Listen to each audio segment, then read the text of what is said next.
Assalamualaikum warahmatullahi wabarakatuh. Waalaikumsalam warahmatullahi wabarakatuh. Alhamdulillahirabbil alamin wassalatu wassalamu ala asrofil anbiya'i wal mursalin wa ala alihi wa sahbihi ajmain. Raditu billahi rabba wa bil islami dina wa bi Muhammadin nabiyya wa rasul amma ba'. Sahabat dakwah Muhammadiyah dimanapun Anda berada, kembali lagi bersama saya Bes Nugraha dalam program Podcast Infomu, podcast kebanggaan warga Persyarikatan Muhammadiyah Sumatera Utara. Dan sudah banyak sekali narasumber-narasumber yang alhamdulillah sudah berhadir di studio kita. Kita juga pernah juga off air, luar biasa sekali. Dan dukung terus YouTube channel Muhammadiyah Sumut Channel ini dengan cara subscribe, like, komen, dan share. Dan kali ini kita kehadiran tamu yang sepertinya waduh jauh, tapi ya sebenarnya pernah ada di Kota Medan juga sepertinya ya. Kita akan berbincang-bincang dengan Ketua Pimpinan Daerah Muhammadiyah Nias Utara. Kalau bis kayaknya cocok manggil abang nih ya. Ada Abang Arnan Lubis selaku Ketua Pimpinan Daerah Muhammadiyah Nias Utara. Assalamualaikum Abang Dah. Waalaikumsalam warahmatullahi wabarakatuh. Aduh, gimana kabarnya nih? Iya, sahabat dakwah Muhammadiyah, alhamdulillah kita dalam keadaan baik. Ya, sejak kantor PWM megah seperti ini, ya saya baru menginjak ke media center Muhammadiyah Sumatera Utara ini, ternyata sangat luar biasa. Kabar kita memang alhamdulillah baik.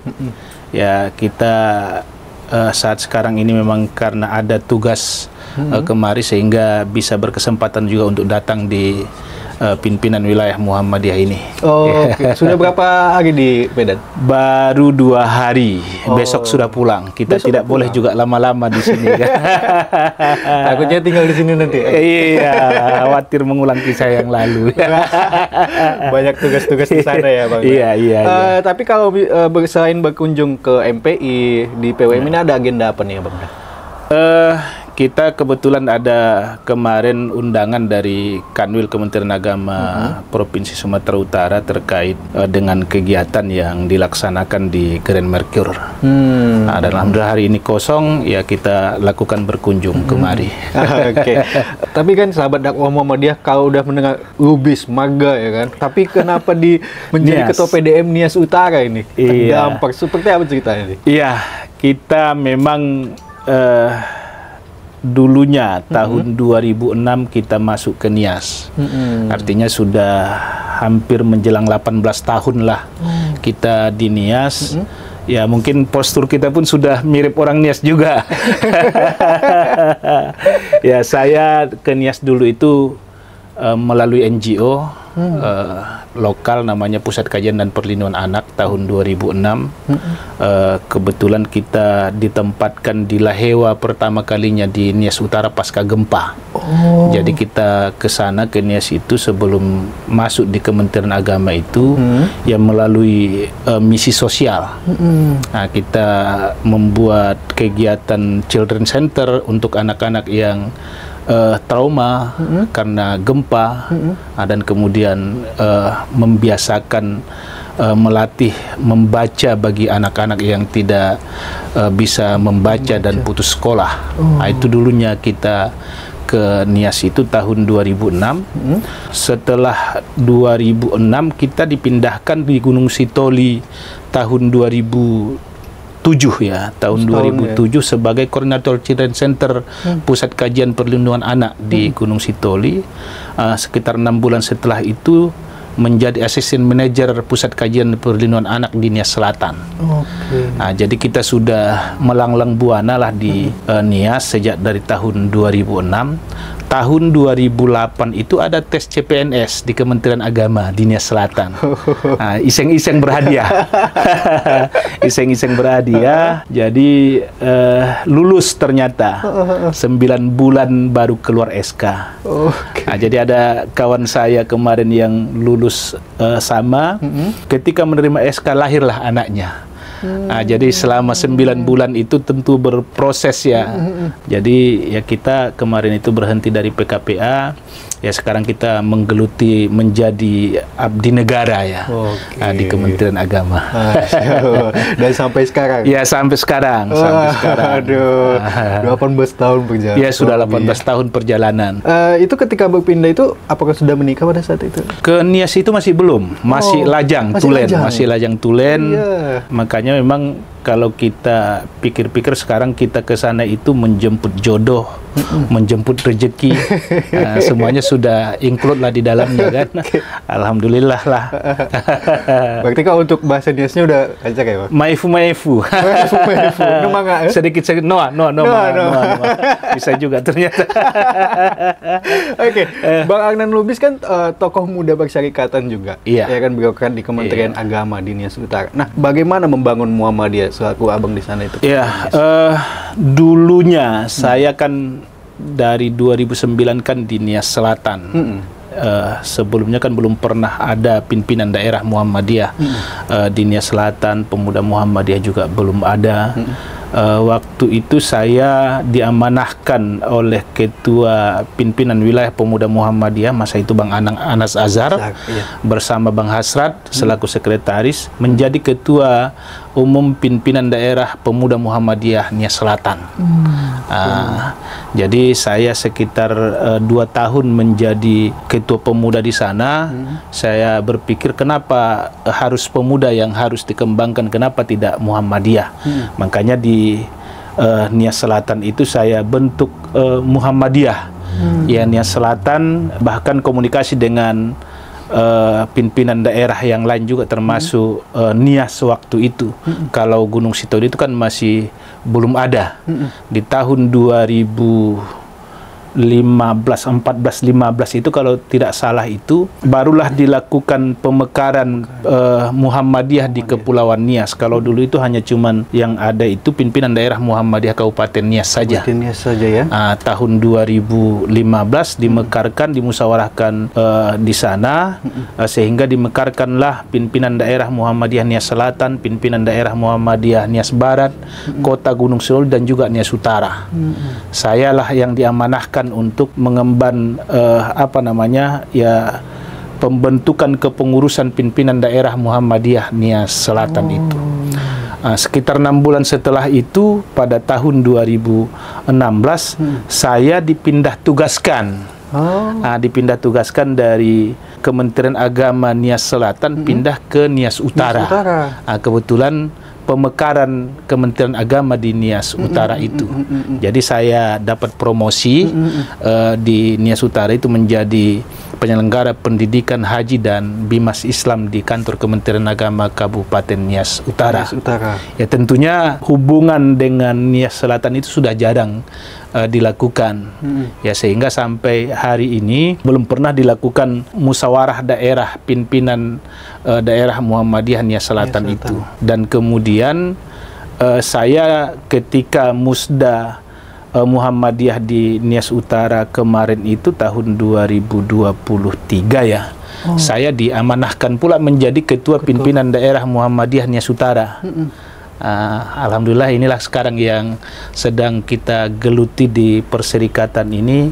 Saya pun sebenarnya tidak terpikir dulunya pada tahun, saya kan jadi sekretaris umum IMM Kota Medan dulu pada tahun 2022 dengan sampai 2004 ya. Saya menjadi sekretaris umum IMM Medan, mencalon menjadi ketua umum, rival saya Amrijal. Kalah hanya 1 atau 2 suara itu, tapi tidak membuat giroh saya di Muhammadiyah itu berhenti sampai di situ saja. Ternyata alhamdulillah sekarang saya menjadi pimpinan daerah Muhammadiyah Nias Utara. Tapi kan kalau Medan dan Nias itu kan berbeda sekali itu Muhammadiyahnya kan. Itu gimana? Ya tentu kalau di Medan ini kan tinggal menjalankan saja ya, karena pola pikir dan kemudian pemahaman masyarakat atau warga Muhammadiyah itu kan sudah lebih pada tataran nilai kekaderannya. Kalau di Nias itu kan pengkaderan itu kan tidak pernah dilakukan. Sangat jarang, kalaupun ada ya mungkin ya selama saya di sana itu saya belum pernah melihat ada pengkaderan di Muhammadiyah kecuali di Nasihatul Aisyah ya. Kalau di Nasihatul Aisyah sudah pernah dilakukan pengkaderan dan kemudian Pemuda Muhammadiyah kalau di Nias Utara. Tapi kalau di Muhammadiyah itu sampai Muhammadiyah dan Aisyah sampai hari ini belum ada pengkaderan itu. Makanya sangat ya terkait dengan pemahaman warga terhadap organisasi itu tidaklah sampai mendalam sekali. Karena orang tuh menganggap ya organisasi itu ya merame-rame. Tidak pada substansinya apa sebenarnya kegiatan yang harus dilakukan, apa manfaat organisasi bagi warganya. Nah, itu yang hari ini kesenjangan itu pasti ada ya, terutama juga ya kalau kita bandingkan pula dengan kota besar seperti Medan, pasti sangat jauh. Apalagi kita di sana itu kan daerah 3T, tertinggal, terluar, terjauh. Terjauh sangat ini. Jauh lah perbedaannya. Baik. Oke. Tapi kalau warga-warga mungkin yang bukan Muhammadiyah, itu melihat Muhammadiyah itu seperti apa di sana? Kalau di sana sebenarnya tidak ada persoalan ya. Gap organisasi itu tidak ada di sana. Nggak ada gap organisasi. Ini Muhammadiyah, nggak usah jadi kawan kita. Ini NU, nggak usah berkawan. Pada prinsipnya kan umat Islam di sana itu kan diikat dalam adat istiadat yang cukup tinggi. Rasa toleransi, rasa persaudaraan, rasa ingin ya semacam bergaul itu biasa-biasa saja. Kalau ada kegiatan kita Muhammadiyah, ya kalau kita undang orang NU juga datang. Tidak harus orang Muhammadiyah saja yang mengikuti kegiatannya Muhammadiyah. Kabupaten Nias merupakan kawasan 3T dengan Muhammadiyahnya juga. Nah, kalau untuk kekuatan dan kelemahan Muhammadiyah itu sendiri seperti apa? Kalau kekuatan Muhammadiyah kita, kalau di Nias Utara saat sekarang ini memang alhamdulillah kita dapat dana hibah dari pemerintah daerah ya untuk pembangunan SD Muhammadiyah. Ada 10 lokal ya tahun ini dibangun oleh pemerintah daerah Kabupaten Nias Utara di bawah kepemimpinan Abang Da Amizaro Waruwu. Itu anggarannya 3,3 miliar. Nah, itu sudah sekitar 95% sudah selesai bangunannya. Kemungkinan di Desember atau di Januari sudah kita lakukan serah terima atau peresmiannya. Dan kita berharap ke depannya sebenarnya peresmian ini tidak hanya cuman kita yang ada di pimpinan daerah Muhammadiyah Nias Utara saja, tapi bagaimana nanti dari PWM, pimpinan wilayah Muhammadiyah Sumatera Utara hadir di sana, bahkan kalau bisa nanti pimpinan pusat Muhammadiyah. Ini kan sangat langka ya, sangat langka bisa kita bangun bekerja sama dengan pemerintah daerah terkait dengan pembangunan sekolah ya. Sejak kalau Muhammadiyah sebenarnya di Nias itu sudah lama berdiri, namun selalu terkendala dalam pembebasan lahan pertapakan perguruan Muhammadiyah. Dengan hadirnya kita di sana, ya terobosan-terobosan baru yang kita lakukan, alhamdulillah kita bisa membebaskan tanah yang luasnya sekitar 4.000 meter persegi dan harganya itu 500 juta. 500 juta. Alhamdulillah kita dibantu UMSU, kemudian dibantu juga sama Bang Saleh Pertahunan Daulay untuk menyelesaikan terakhir kalinya. Sehingga kita lakukan MOU dengan pemerintah daerah. Kita tanah sudah ada, kami minta bantu untuk dibangunkan SD Muhammadiyah. Alhamdulillah ada respon dan sekarang sudah hampir selesailah bangunannya itu. Dan ini kita punya target ke depan, nanti ketika ada peresmian bangunan SD Muhammadiyah itu sekaligus peletakan batu pertama rencana pembangunan gedung dakwah Muhammadiyah Nias Utara. Itu rencana yang akan kita lakukan. Kemarin kita juga sudah ngomong melalui Pak Amizaro Waruwu selaku Bupati Nias Utara, itu lebih bagus dibuat itu karena desain sekarang sedang kita buat. Ya kita juga nanti minta bantu dari pimpinan wilayah Muhammadiyah Sumatera Utara bagaimana supaya gedung dakwah Muhammadiyah di Nias Utara itu bisa ada, karena selama ini susah juga kita untuk menghimpun atau membuat sebuah kegiatan karena tidak ada sekretariat kita. Nggak ada sekretariat kita. Sampai hari ini sekretariat pimpinan daerah Muhammadiyah, Aisyah, Nasihatul Aisyah, Pemuda Muhammadiyah dan juga Ikatan Pelajar Muhammadiyah itu hanya di masjid saja. di Masjid Taqwa Muhammadiyah. Jadi apapun kegiatannya kita hanya berkumpul di Masjid Taqwa Muhammadiyah. Karena sekolah kita itu kan dipakai untuk belajar. Nah itu, jadi ke depan kita ada rencana mau pembangunan gedung dakwah Muhammadiyah itu. Insya Allah bisa terrealisasi segera. Ya mudah-mudahan saja. Mohon dukungannya buat sahabat dakwah Muhammadiyah juga.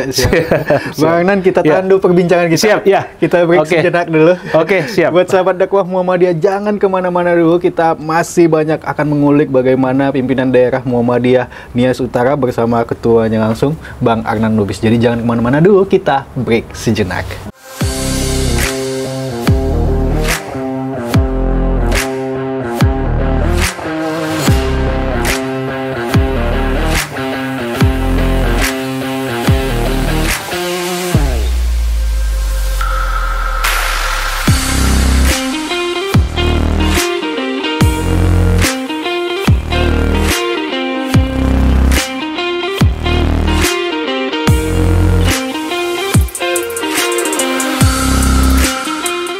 Baik sahabat dakwah Muhammadiyah, masih bersama saya Bes Nugraha dan masih bersama narasumber kita, Ketua Pimpinan Daerah Muhammadiyah Nias Utara, yaitu Bang Arnan Lubis. Kita lanjut perbincangan kita ya Bang. Siap. Sebelum ke bermuhammadiyahnya, Bes mau ke pribadi Bang Arnan Lubis dulu nih. Siap. Asli Medan atau daerah mana nih Bang? Iya, kalau daerahnya itu dari Sumatera Barat, Pasaman Barat. Pasaman Barat. Pasaman Barat. Kita yang merantau dulunya ke Medan ini tahun 97. Tahun 97. 97 kuliah di UIN Sumatera Utara, tamat tahun 2002. Tahun 2002. Nah, tapi sudah kita geluti di organisasi Muhammadiyah. Kebetulan dulu Sanawiyah dan Aliyah. Kita dari Muhammadiyah dulu di Sumatera Barat. Sumatera Barat ya. Iya. Oke. Keluarga bermuhammadiyah. Keluarga saya kalau di kampung tidaklah orang Muhammadiyah. Karena kita di Pasaman di sana itu tidak juga orang NU, jadi tidak pemahaman organisasi itu tidak terlalu ditanamkan di sana. Yang penting ikut pemerintah sajalah, apapun kegiatan-kegiatan terkait dengan misalnya penentuan awal Ramadan, hari raya, yang penting kami ikut pemerintah lah gitu. Kalau di kampung kita di sana itu. Yang mengenalkan Abang Dada dengan Muhammadiyah itu siapa? Kalau mengenalkan Muhammadiyah, kebetulan di sana itu ada sekolah Muhammadiyah dulunya.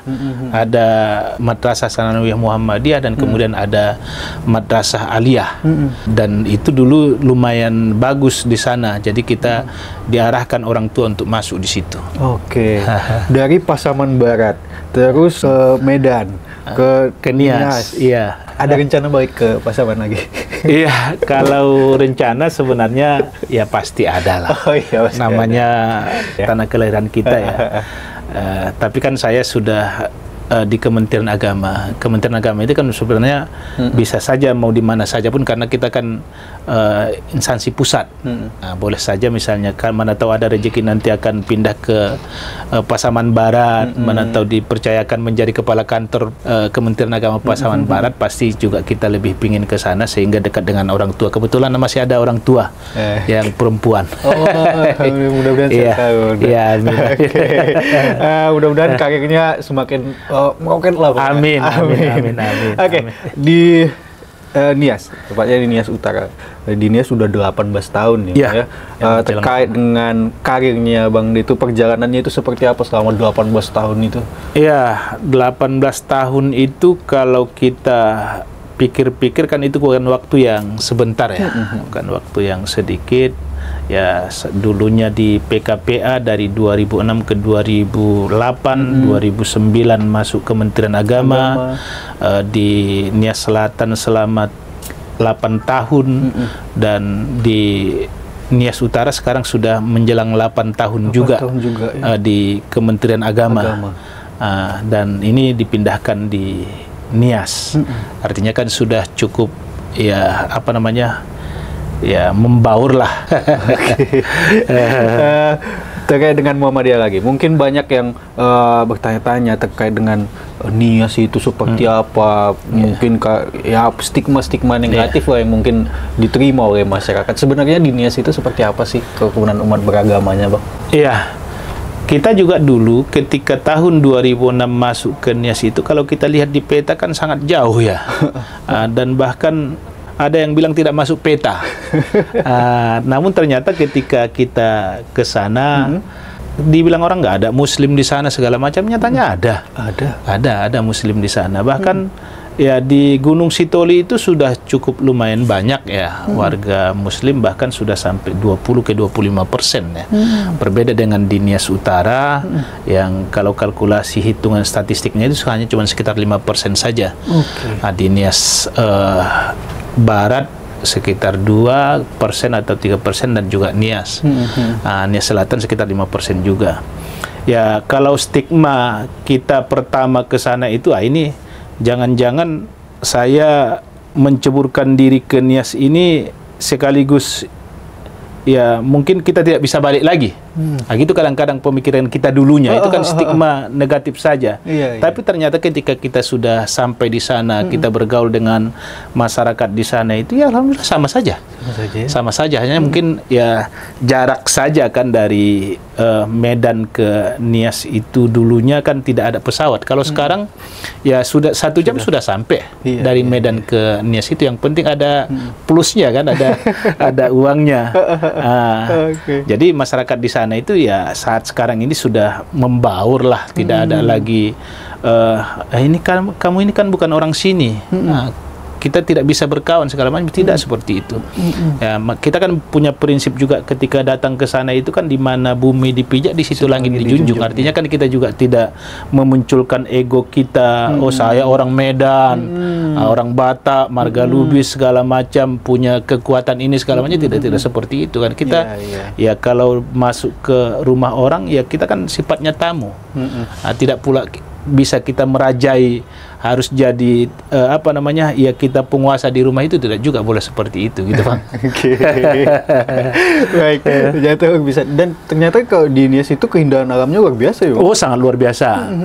Itu sebenarnya yang pemerintah daerah itu masih belum maksimal ya. Ya barangkali memang karena PAD-nya juga yang tidak mumpuni untuk sampai bisa menciptakan bagaimana pariwisata di sana itu.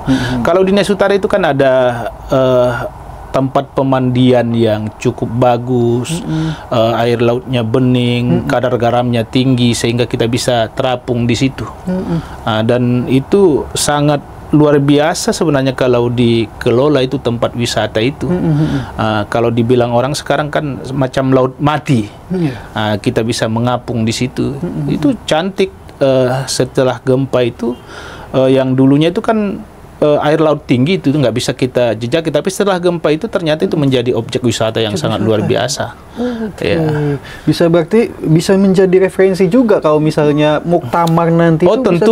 Tentu bisa juga nanti dibawa nanti apa namanya dari berbagai daerah ya anggota tapi hanya saja terkait dengan waktu ya. Kalau naik pesawat memang cepat ya, 2-3 hari sudah bisa berkunjung di sana, tapi kalau jalan darat itu kan dari sini ke Sibolga saja sudah 1 hari.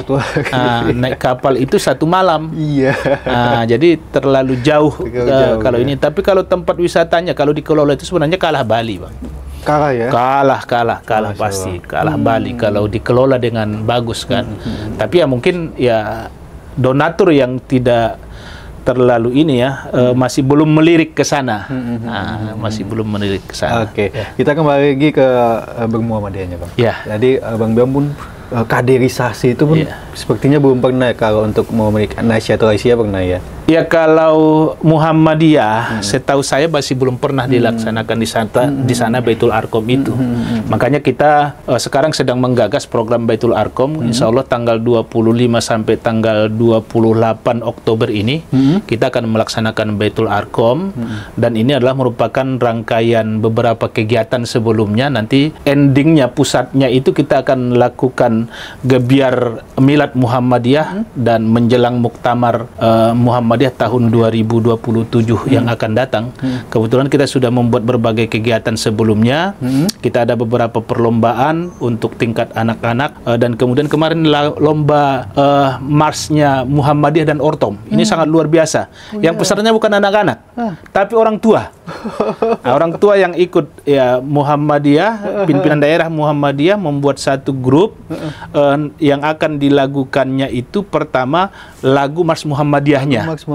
Nah, habis itu dia memilih salah satu apa kira-kira Mas Ortom yang bisa dikuasai. Itu diperlombakan, jurinya bukan dari Lahewa saja, tapi kita hadirkan dari Gunung Stoli. Jurinya. Nah, alhamdulillah sangat luar biasa. Pimpinan daerah Muhammadiyah waktu itu memilih lagu pertama, lagu wajibnya Mars Muhammadiyah, habis itu lagu Nasihatul Aisyah. Begitu juga dengan NA Aisyah, lagu wajibnya itu tetap Mars Muhammadiyah. Ya. Dan itu sangat luar biasa.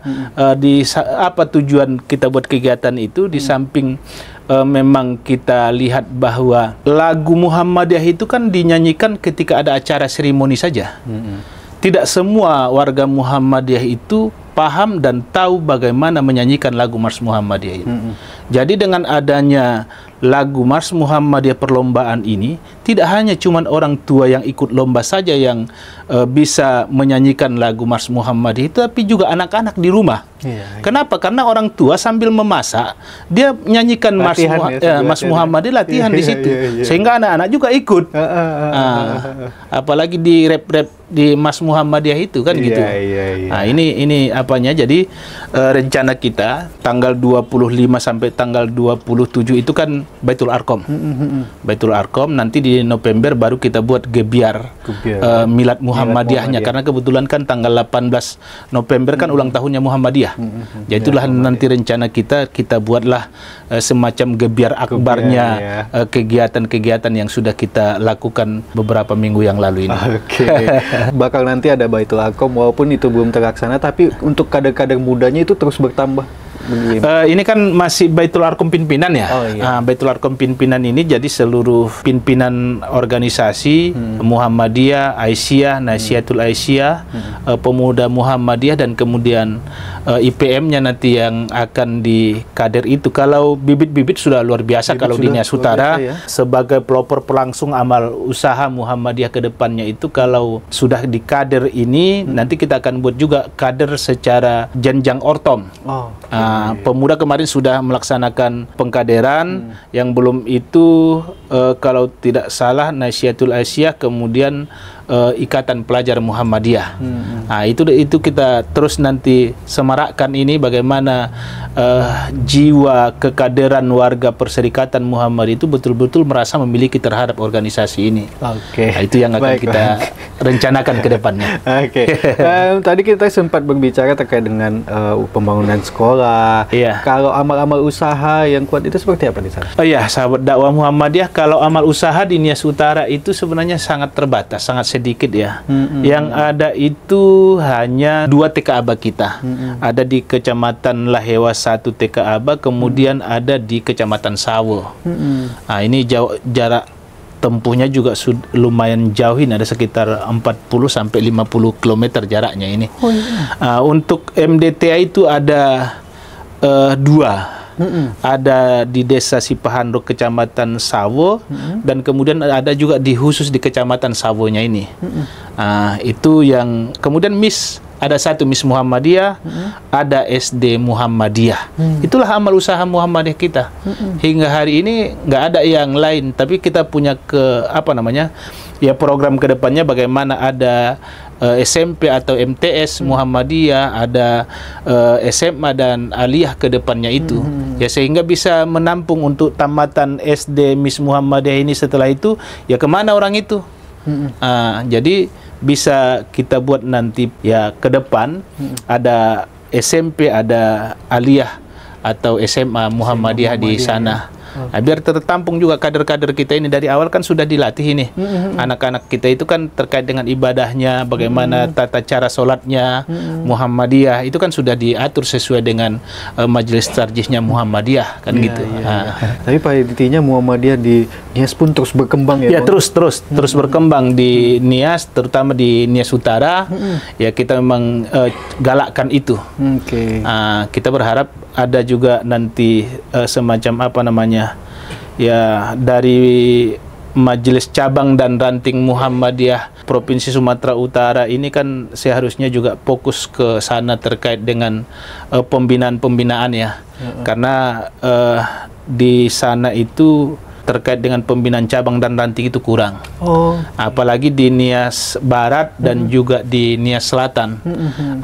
Kita berharap ya pimpinan wilayah Muhammadiyah itu serius untuk bagaimana mengembangkan Muhammadiyah di sana. Memang sih biayanya atau konsekuensi dari sebuah perjuangan mengembangkan Muhammadiyah di Kepulauan Nias itu tentu banyak ya konsekuensinya, terutama misalnya karena jarak transportasi yang cukup jauh dari Medan nih ke sana, ya sehingga sangat sulit untuk menjangkau. Tapi ini adalah ladang dakwah ya, ladang dakwah kita Muhammadiyah. Bagaimana juga Perserikatan Muhammadiyah ini tidak hanya dikenal di kota-kota besar saja, tapi bagaimana di pelosok. Dulunya di Nias Barat itu ada Muhammadiyah, tapi hari ini tidak ada lagi. Komposisi kepengurusan pimpinan daerah Muhammadiyah itu sudah tidak ada lagi. Yang sangat mirisnya saat sekarang ini, masjid Muhammadiyah kita itu tidak berdasarkan sesuai dengan tata cara sholat sesuai dengan himpunan tarjih Muhammadiyah saja. Saya dapat kemarin informasi dari kawan, ya sudah umum saja. Ini kan sangat miris kita ya, sangat miris kita di Muhammadiyah, apalagi pimpinan wilayah Muhammadiyah yang begini besar membiarkan dalam tanda kutip ya, melakukan pembiaran terkait dengan masjid-masjid Muhammadiyah dan kemudian sekolah-sekolah Muhammadiyah yang kurang terurus. Ya kalau saya kan darah saya itu sudah darahnya Muhammadiyah, kalau mungkin tergores sedikit keluar tulisan Muhammadiyah di darah saya. Tapi kan apa kemampuan saya kalau hanya cuma seorang diri saja kan sangat karena organisasi ini kan kumpulan dari beberapa orang. Jadi kita punya harapan bagaimana pimpinan wilayah Muhammadiyah juga terus melakukan pembinaan ya. Jangan karena kami jauh, karena daerahnya sulit dijangkau sehingga kami diabaikan. Nanti bertambah T-nya, bukan 3T lagi, ada 4T terabaikan dan termarginalkan dan bahkan terlupakan gitu. Nah, itu sini. Ini bisa menjadi PR yang harus dilakukan oleh pimpinan wilayah.